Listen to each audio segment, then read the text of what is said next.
I'm Freddy Fazbear. I'm gonna get you and I'm gonna make you scared. I'm Freddy Fazbear.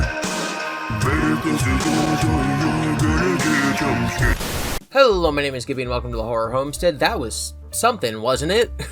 That's a new song by Bug Droid Cell that came up on my YouTube recommended page, and I've unironically listened to it 14 times already. Y'all gotta invest in this meme early. You gotta jump on the train before it passes. It's currently at like 40k views. With great apologies to T-Dreads. This is the best song of 2025. Anyway, welcome back to the community update, where I'm going to be talking about things that happened in the FNAF community over the last couple of weeks, and also answering questions people left in my comments. Let's begin! If this is 1993, then doesn't Mike become a father 4 years later after marrying Vanessa's mother? I can imagine a story taking place during Sister Location where Mike's wife divorces him and the story taking place in 2007. So I think this person must think that Vanessa from Security Breach is Michael Afton's daughter.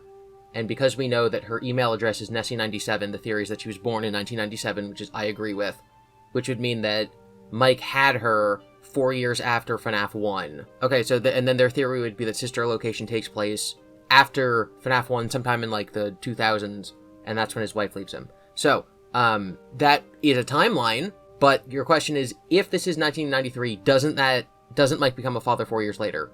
I think Mike being Vanessa's father is a vastly minority opinion. I don't think many people believe that Vanessa from Security Breach is Mike's daughter, or that he ever got married, or that he had kids, etc. I personally think, with lots and lots of evidence, that Sister Location happens before FNAF 1, so placing it years later in 2007 is not something that I... this is on a comment on the Unwithered Truth's book that's a prequel to the videos that he's releasing, his reboot timeline, and he also put Sister Location earlier in the story than that in his personal timeline. Don't know how that's going to work in his reboot series. But commenter, yes, it could work like that. I don't think many people think it does. Speaking of Unwithered Truth's reboot series, of course, the newest episode, Part 2, Heyday, just came out. They reacted to it over on GTLive. It was incredible. I am once again honored to be even a little part of this series. I was the newspaper guy in FNAF 1, and I'm now Detective Larson. Not Detective Larson from the books, but actually his uncle, Ryan Larson, who's a police detective. Watching GTLive live, watching that video, was genuinely the most chaotic and fun live stream I've ever watched. Ash just continued to crash out, both about the quality of the series, and also the fact that Tom was voicing the character, but wouldn't tell them who he was voicing. And then, of course, at the end, it turned out to be Toy Bonnie, which is funny, because Matt Pat's voicing Toy Bonnie in the movie. Do you get it? It's a joke. No! Hey, kids, ready to rock? No! God, thank you! Oh, You shouldn't be here. If it makes you feel better, I also voiced the trash can. Highly recommend, obviously, Unwithered Truth's video. Highly recommend, obviously, GTLive's reaction to it. Nobody who's watching this hasn't seen those two videos. But still, I gotta put my stamp of approval on them. As if it's needed. The way you sit diagonal and slightly leaned back is distractingly cringe. I'm sorry. Doesn't Hand Unit say that Circus Babies only opened up because Freddy's closed down, though? They weren't in operation during the same time. So this is actually a common misconception from the beginning of Sister Location. When you crawl through the vents in Night 1, Hand Unit tells you that due to the success but the unfortunate closing of Freddy Fazbear's Pizza, it left a gap in the market that Circus Babies is now filling. A lot of people assume that this is Circus Babies' Pizza World. But what he's actually saying is that Circus Baby Entertainment and Rental is filling the gap left by Freddy's. This means that Freddy Fazbear's Pizza and Circus Baby's Pizza World could be opened at the same time, although technically Circus Baby's never opened. So it tries to open, closes. Freddy's is still going. The MCI happens. Freddy's closes. Circus Baby's Entertainment and Rental opens to fill the gap. So no, Hand Unit does not say Circus Baby's only open because Freddy's closed down. Circus Baby's Rental, the thing that we're in Sister Location, opened because Freddy's closed down. This allows Elizabeth to die before the MCI, which I believe is the majority opinion. GiBi, I don't know where else to put this because there's no community updates. There is now.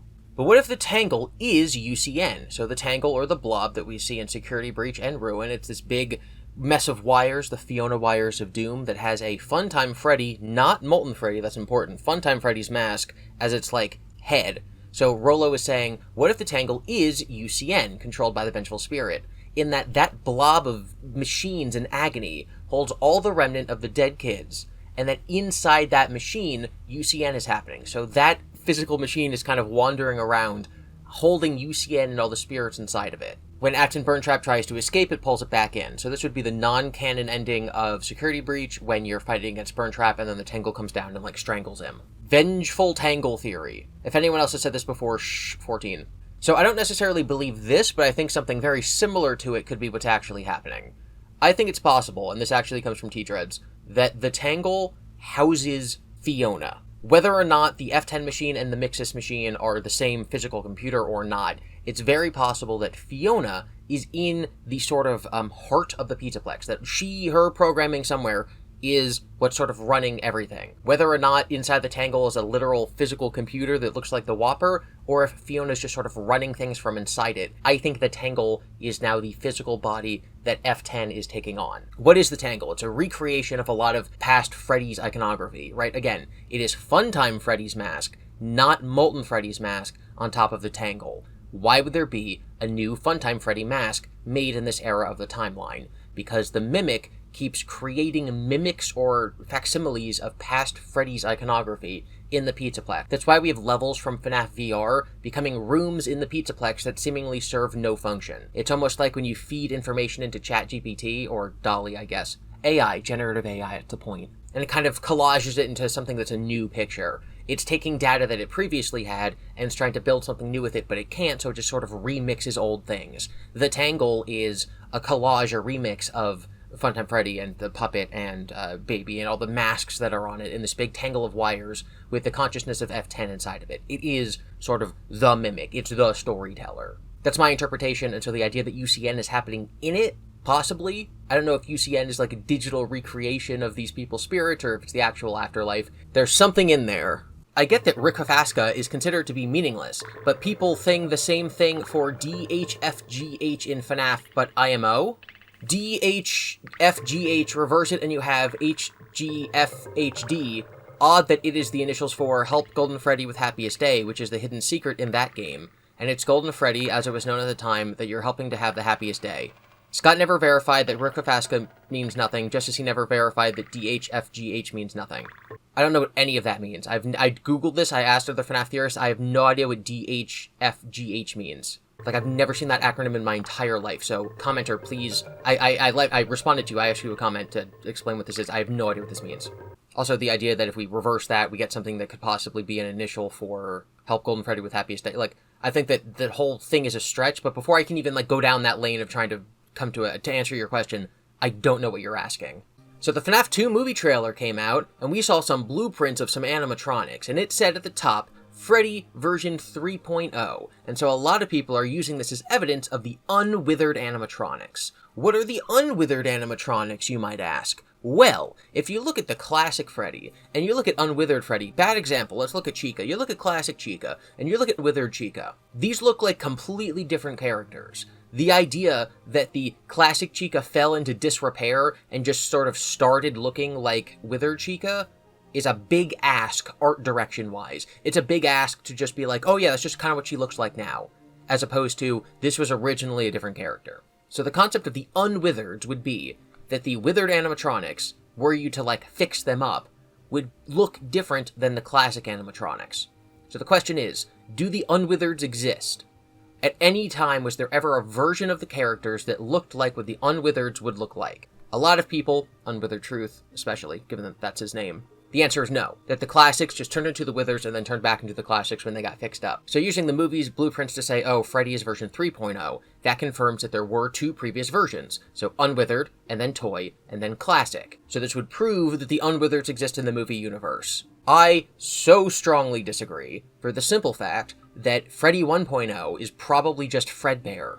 Could the Unwithereds exist in the movie timeline? Yes, they could also exist in the game timeline. It's not like it's confirmed or anything like that, but I don't think this is evidence toward Unwithereds. I think this is a hint that Golden Freddy is Freddy 1.0. There's also a mention of this that the FNAF 2 movie is confirmed to be a sequel, not a prequel. So let's actually talk about the confusing FNAF 2 timeline. FNAF 2 the movie. Because we all know that FNAF 2 the game is a prequel that takes place in 1987, whereas FNAF 1 takes place in probably the early 90s. The first movie takes place in the year 2000. So when does the second movie take place? Well, all the characters are older and they refer to the plot of the first movie as something that happened in the past, so it's a sequel. But is it all a sequel? That's the big question. We see a sort of dilapidated version of the FNAF 2 location. We also see the toy animatronics running around in the modern day. We also see a sort of fixed up version of the FNAF 2 location. And of course, we see what we're assuming to be Charlie's death in the trailer. We have this scene where a young girl, who's totally Charlie, is holding a boy in her arms, running, screaming in front of people. She kneels down on the stage, and I am 99% sure the stage is going to open, she's going to fall into the puppet box and get ground up in it, and that's how she dies and becomes the puppet. So the question is, when does that happen? And the answer is, probably a really long time ago. Like, that'll be a flashback in the movie. What's really interesting about FNAF 1 is, besides Mike's dreams, it was told completely linearly. Like, we didn't get flashbacks to the MCI or anything like that. So my thought would be that either FNAF 2 is going to open with Charlie's death, or it'll be a flashback at some point. I think it's probably going to open with all those ghost hunters going in and being killed by the puppet and the other animatronics, and that the flashback will happen later. But yes, the timeline is going to be that the FNAF 2 movie depicts events that happened in the distant past, but is still a sequel. People are actually confused by this. And this person isn't confused by it, they're just bringing it up. But yes, there are people who are confused by this, because they're like, if the game is a prequel, the movie has to be a prequel too. No. Going to use this opportunity to shout out that hopefully tomorrow, Thursday, I'm going to be going live with some of my friends, and we're going to be watching, annotating, and breaking down the original FNAF movie. It should be a very long stream.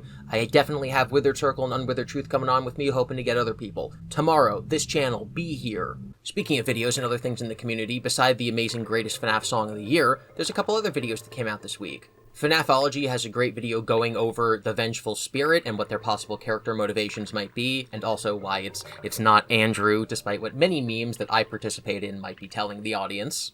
And the biggest, most important video of this past week is She's Always Nervous's video about...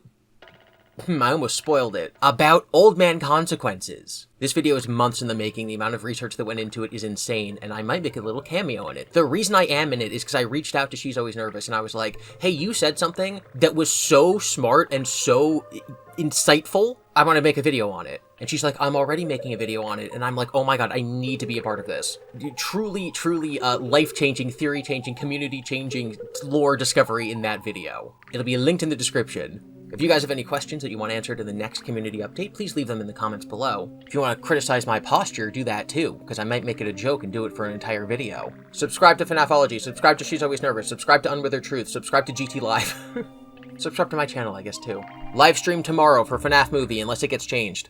And remember to be nice to each other in the comments, consider supporting the creators you admire, never lose sight of the things that are important to you, and remember that Freddy stands for Freddy, respectful,